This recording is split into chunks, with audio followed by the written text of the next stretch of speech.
অন্তরে বাহিরে নিরক্ষিত মারে মন মাঝে অন্তর জামি প্রাণ রমণ হৃদি ভূষণ হৃদয় রতন স্বামী।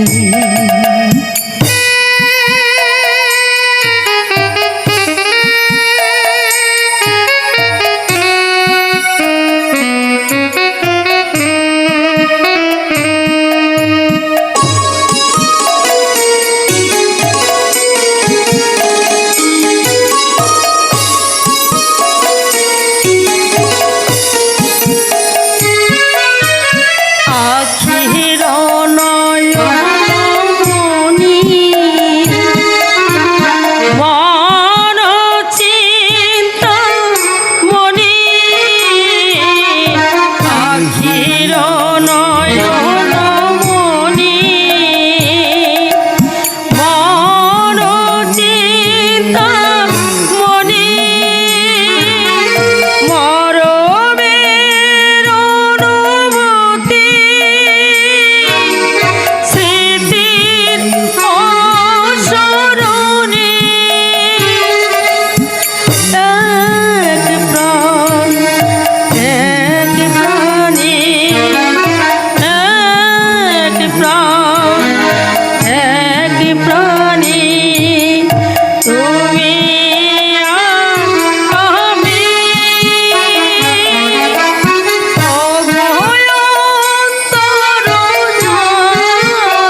দেরি হলো কেন?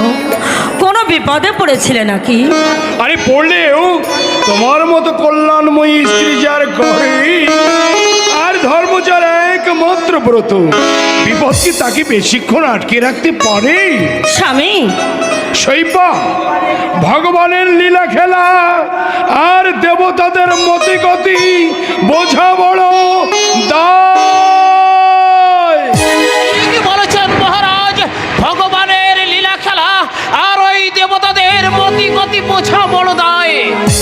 কিন্তু আজ কি হয়েছে মন্ত্রী বর?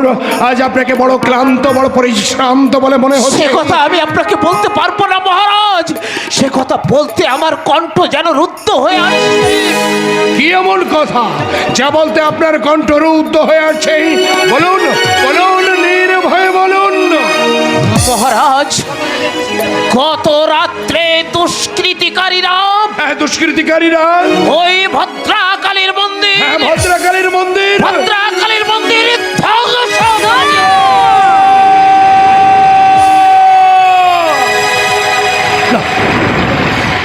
না, এ কিছুতেই হতে পারে না। এ আমি কিছুতেই বিশ্বাস করতে পারছি না। বলুন বলুন তো মন্ত্রী বর, আমি ভুল শুনছি না তো? না মহারাজ, না, আপনি ভুল শুনছেন না। আপনি ঠিকই শুনছেন মহারাজ। ভূত মুখে ভোর রাত্রে সংবাদ শুনবার পর আমি উল্কার গতিতে সেখানে ছুটে গিয়েছিলাম। গিয়ে দেখি ধুলোর সঙ্গে পুরো মন্দিরটা একেবারে বইসে গেছে। ধুলোর সঙ্গে মিশে গেছে। শুনতে পাচ্ছ সেই বানা, তুমি বধির হয়ে গেলে। রাজা হরিশচন্দ্রের রাজ্যে আপন জনের মধ্যে চলছে মহা ষড়যন্ত্র। সত্যি আমি একজন অক্ষম রাজা। স্বামী, এই রাজ্য পরিচালনা যার আমার সাজে না।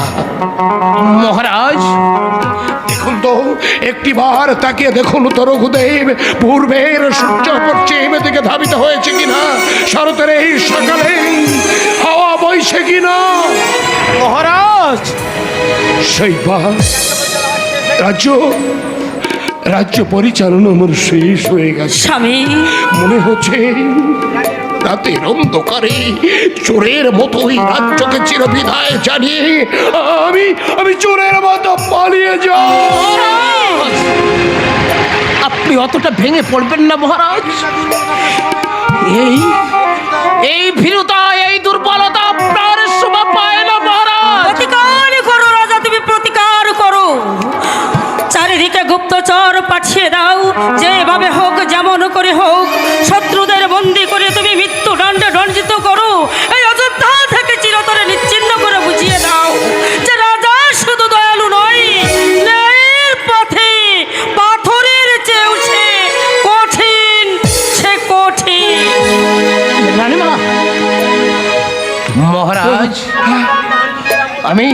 আমি আপনার পিতা হরিবিজয়ের আমল থেকে এই রাজ্যের মন্ত্রিত্ব করে আসছি। কোনোদিন যা হয়নি, কোনোদিন যা ঘটেনি, আজ তাই ঘটতে চলেছে মহারাজ। আর এই প্রজারা আমার নামে ঘৃণা ধুৎকার ছুটছে না। ওই দেবতারা স্বর্গে বসে এই রাজা হরিশ্চন্দ্রের মস্তকে আশীর্বাদ রেখে অভিশাপ দিচ্ছে কিনা। মহারাজ, আমি আশ্চর্য হয়ে যাচ্ছি। রাজ্যে এত প্রহরী নগর কোটাল থাকতে কেমন করে কিভাবে ওই ভদ্রকালীর মন্দির ধ্বংস হয়ে গেল? আমার মনে হয় মহারাজ, এই মন্দির ধ্বংসের পিছনে উচ্চপদস্থ রাজ কর্মচারীদের হাত আছে মহারাজ। উচ্চপদস্থ রাজ কর্মচারী? হ্যাঁ মহারাজ। আপনি কাউকে সন্দেহ করছেন? সেনাপতি সমর সিংহ। হ্যাঁ, আর আপনার ওই অনুচর দেবব্রত। না না না না না, এ আমি কিছুতেই ভাবতে পারছি না। মহারাজ, আপনি যা ভাবতে পারছেন না তা ঘটতে সময় লাগছে না মহারাজ। আমি গোপনে খবর নিয়েছি, দেবব্রত সেনাপদে বহল হওয়ার পর থেকে একটি রাত সে ওই সেনাবাসে থাকে না। কোথায় যায়, কি করে, সমর সিংহ তার খবরও রাখে না। আপনি গোপনে তদন্ত নিন, দেখবেন এই রহস্যের সন্ধান আপনি পেয়ে যাবেন। এই রহস্যের সন্ধান আপনি নিশ্চয়ই পেয়ে যাবেন। হ্যাঁ, রঘুদেব ঠিক কথাই বলেছেন। শুধু অনুমানের উপর ভর দিয়েই কাউকে সন্দেহ করা আমার আদৌ ঠিক হবে না। গোপনে ওদের উপর আমার নজর রাখতে হবে। সত্যি সত্যি যদি অপকর্মের সঙ্গে ওরা লিপ্ত হয়, তাহলে ওদের আমি কঠোর